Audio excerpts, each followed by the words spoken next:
Whoops. Okay, hello and welcome back to Killer 6 Plays. I'm Alec, and today we're doing some more Pokemon Violet. We are doing the 6th lesson of every class today, which is the final one before exams. You may be wondering why my thing is weird. I accidentally hit the record button because I'm not paying attention to my stream deck as I was trying to back out of the folder. And figured, you know what, just restart it. Well, anyways, hello. I hope everyone's ready to learn some new things today. Next time we meet, we will have our final exam. That means today is our last actual class. And the topic for this last class will be Pokemon form. You can just think of some of forms as the shapes or appearances that Pokemon have.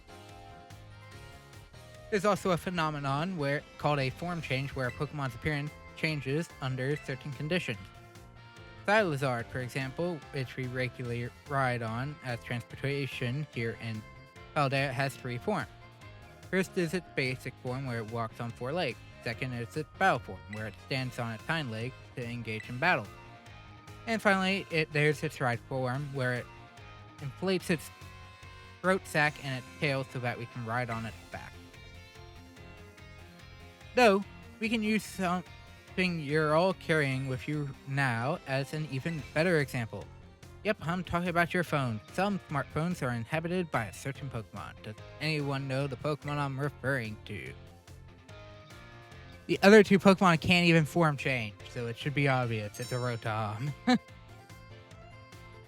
You're a regular expert on Pokemon and technology, aren't you? Pokemon inside your smartphone is Rotom, and it does all sorts of things to help you out. Yes. Rotom inside a Rotom phone is special, so it doesn't try to enter other electronics. An ordinary Rotom, however, can change form by entering washing machines, microwave ovens, and other electronic appliances, such as the following: fan, lawnmower, and fridge. Those are the last 5, and normal Pokédexes. Rotom is a bit of an exception, though. Many Pokemon that change form do so by simply holding an item or by having one used on them. Aramaka doesn't hold an item to change.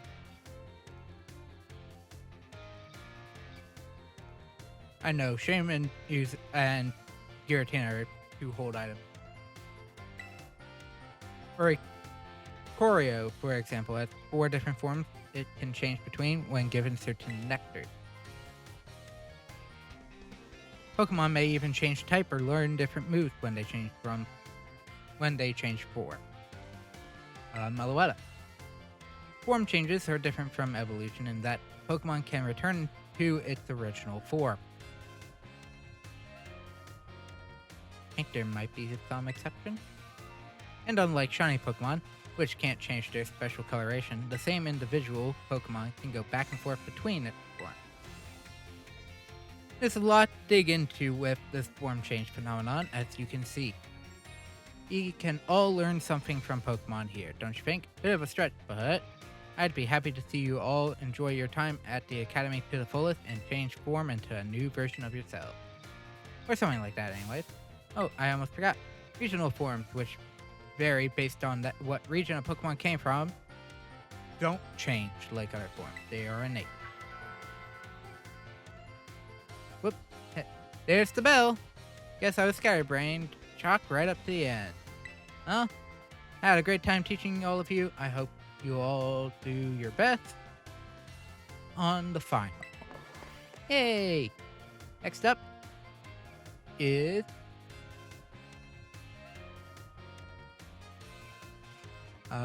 it's math with Miss Time. We'll be doing finals either next part, which will be Tuesday, or next Thursday. Depends on what if teachers stop popping up on the thing at the end of this part.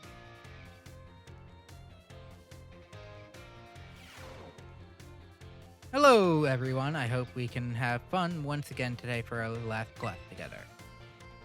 Last time we learned about probability using move accuracy as an example.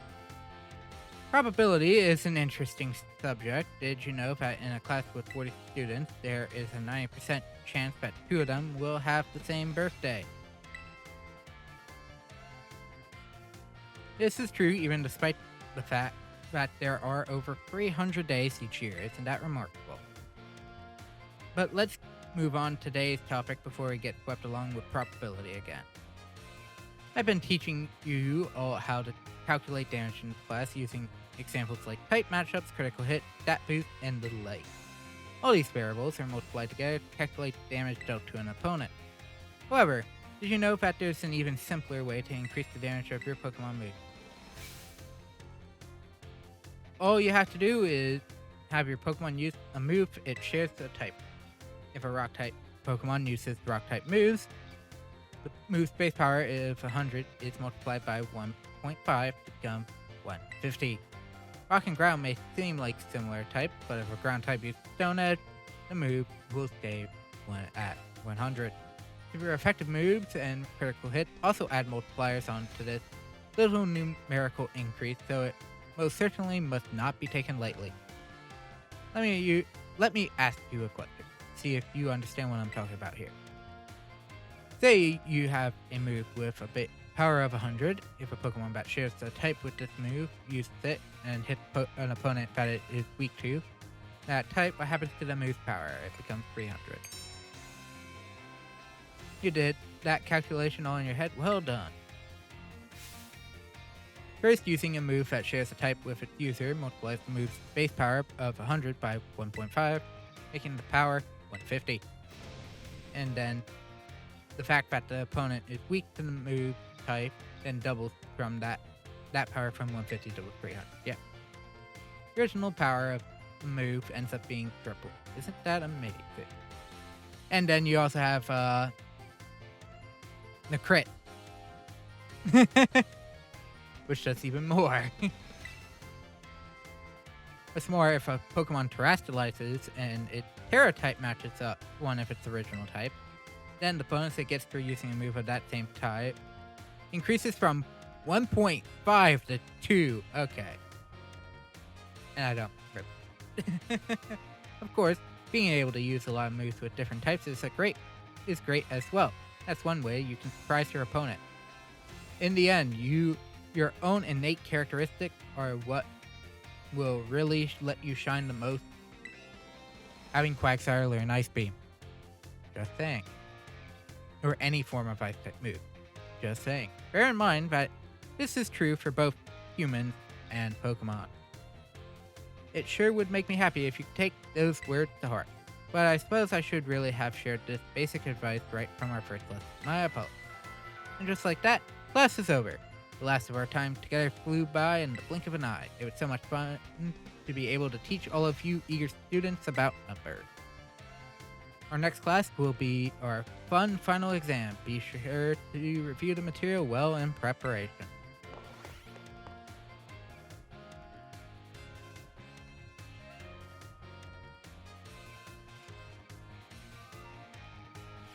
This one's actually getting long. Probably going to be longer than last part, just due to how chunky these talks are at the end of the classes. The more talkative teachers are even more talkative, and the less talkative teachers are probably going to be more talkative. Greetings, my little students. Whatever you did yesterday, it is now a part of history. Yes, whatever I did yesterday. Whatever happened a minute ago is also a part of history. Just saying. Today is our last class, so I would like to unravel the marvels that history has presented to us one last time. In our last class, I taught you about the Area Zero expedition of 200 years ago, correct? The last 200 years is not that long ago, not that long ago at all.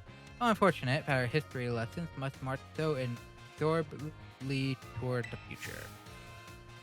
Would it not be more of an adventure to march toward the past instead?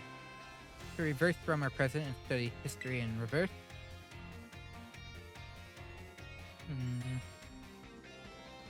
Okay. would.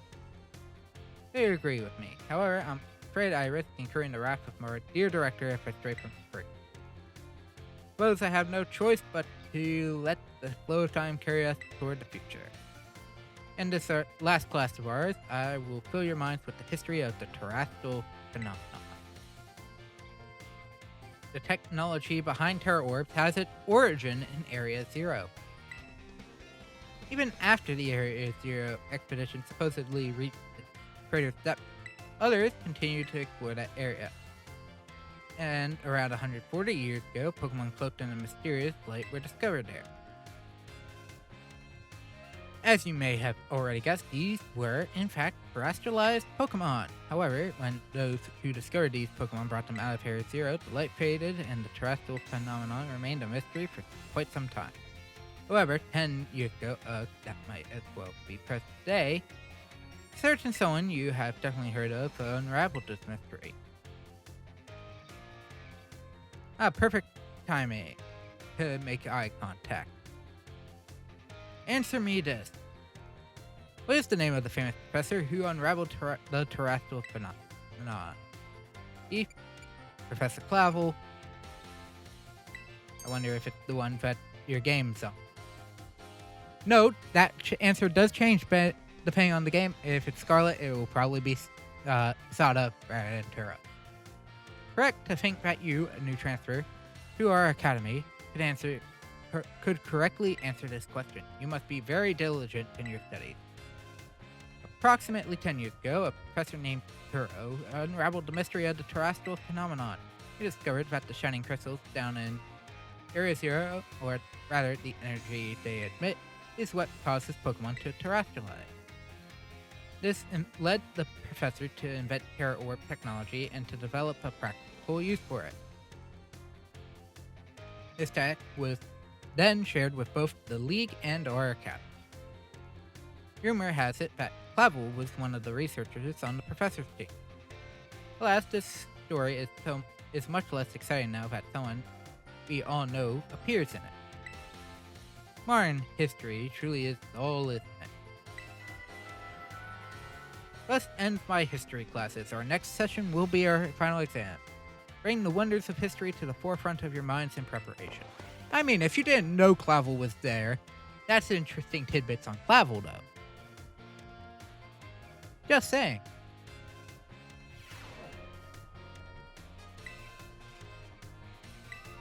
Good morning. What class? Language.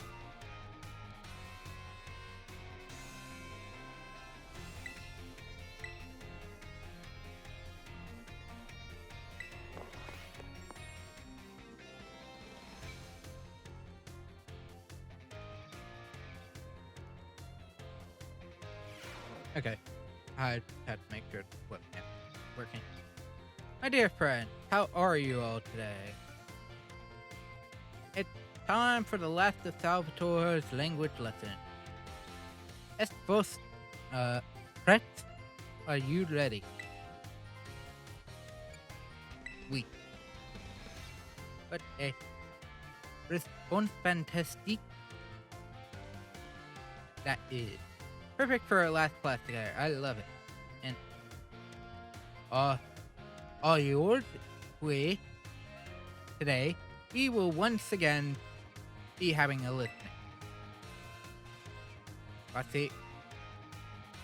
Or go for it. My assistant. Pikachu. Let's get right to it, my little Pikachu friend. For our last listening class, tell everyone how you're feeling right now. Feel that light? Sorry for butchering. Yeah. Ooh, can you feel that?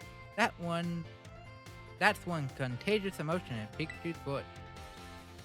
What emotion do you suppose Pikachu was trying to convey just now? Say it again, Pikachu. It's happiness. Well done. I'm so happy that you got it right. And Pikachu says, it's expressing happiness. Doesn't it make you just want to break out into a happy dance? I didn't have Pikachu ask to Pikachu to put on an act today. Oh no, simply asked it to show you all how it felt getting to have class with you. Getting to meet so many new friends and study together in this class with you made both me and my little Pikachu so very happy. And now, apropos of nothing, let me give you all one last wise word of advice. As you live your lives, I'm sure you will all have times when you get mad or sad, maybe even more than you would like. Everything has its ups and downs. Life is a very much veritable roller coaster. But in the end, that is, there is surely happiness waiting for you. So, Gardez les solis. Keep a smile on your face, even in the hardest of times. When you're faced with a problem that you can't handle alone, find someone to rely on, be it a teacher, your family, your friends, anyone. Our prochain course, next lesson, will be our final exam. Be sure to review what we learned so far. Adios. Bata ne. Once again, sorry for anything I butchered. There. Do at least try to pronounce something, even though I'm pretty sure I'm pronouncing them all. So, if anybody does want to correct me on if I've been pronouncing anything I read right, go right on ahead. I don't mind. Or wrong. And once again, I do say I'm sorry. If I butchered anything. I mean, I could, type it up into like Google Translate or something, but I don't feel like that's good enough. We'll see. This is our last class, but don't let those energy levels drop before we wrap things up. You've shown that you have more than enough knowledge to be super strong battlers. I don't know that I have much left to teach you, but we can always aim for ever greater heights. So today I'm going to teach you about the rules of link battle. When two trainers participate in link battle, together they engage in either single battles or double battles with each other. And if you're playing in a group of 4, you can all battle each other in multi-battle. Now, when you're out having battles during your independent study, you can use whatever number of Pokemon you like, and they can be any level. But in link battles, there are special rules to keep in mind. Some of these special rules involve adjusting Pokemon's level. Now, there are no restriction rules that let all Pokemon stay at their current level. Let Pokemon use multiple Pokemon of the same species and multiples of the same held item too. But if you choose normal rules, all Pokemon will be set level 50 for your battles, regardless of what level they actually were. This includes lower level Pokemon as well. They'll get a power boost to participate. Normal rules let you use multiples of the same Pokemon species and same item too. The great part about this rule set is it let any of your Pokemon participate. All they have to do is learn this move. Lastly, the rule set called Flat Rules mostly affect Pokemon over level 50. Such Pokemon will be set to level 50 for the duration of the battle.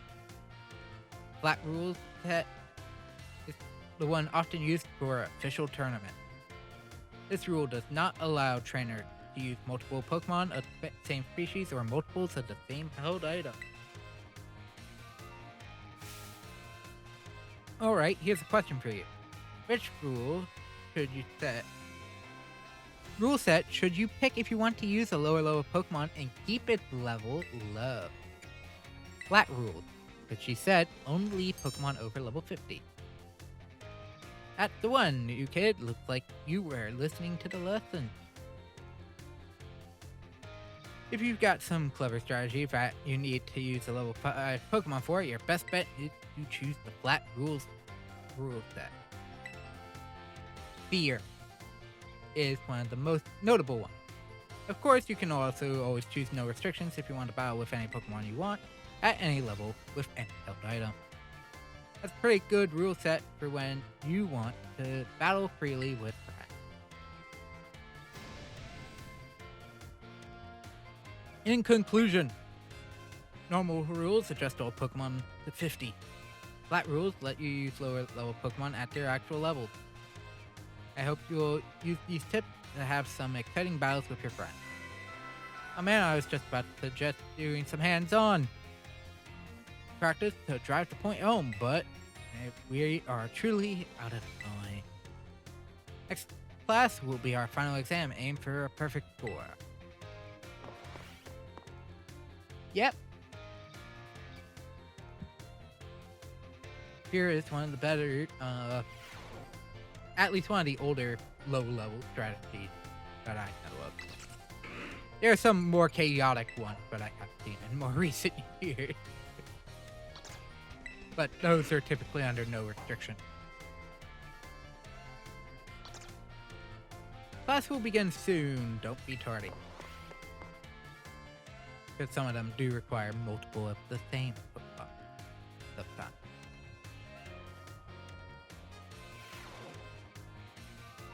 Last day of art. Hello, it is I, Hassel, yet again. My, how time flies, as they say. Indeed, our time together has certainly flown by. It's hard to believe that this is our last class. Now, our topics for today may feel somewhat unrelated to art.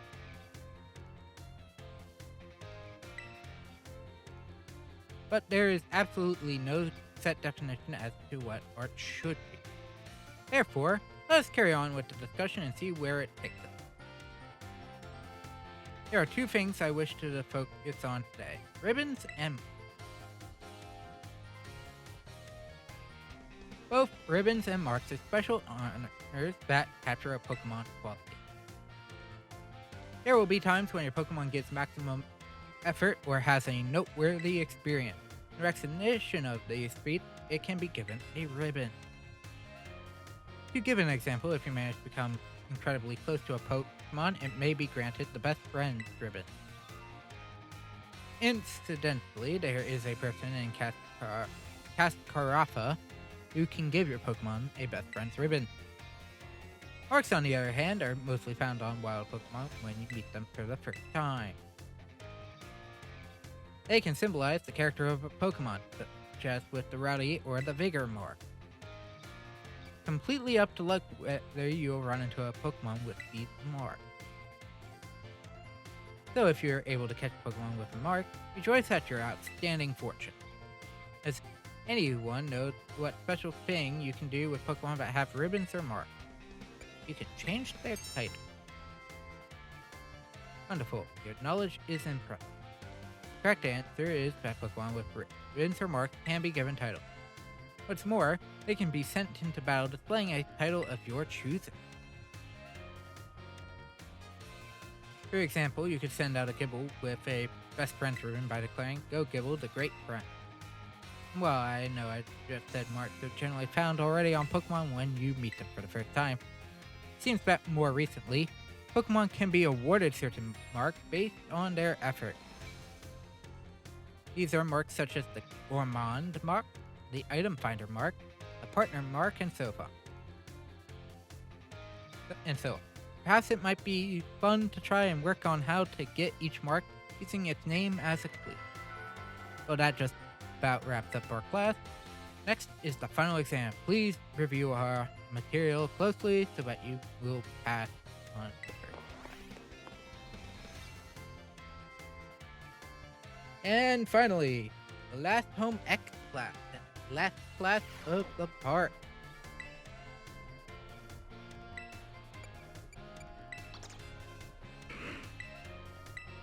Yes, please.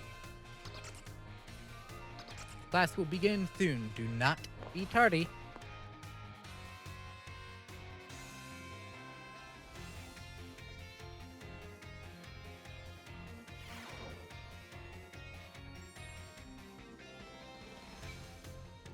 Put away your phones. It is time to begin our last class together. Home economics is the study of life's necessities, but looking back on our time together, I realized I focused almost entirely on food. Hope it is not too late to shift discussion to a discussion of clothing and their necessity in our class. As I'm sure you're aware, our academy has an air of freedom about it.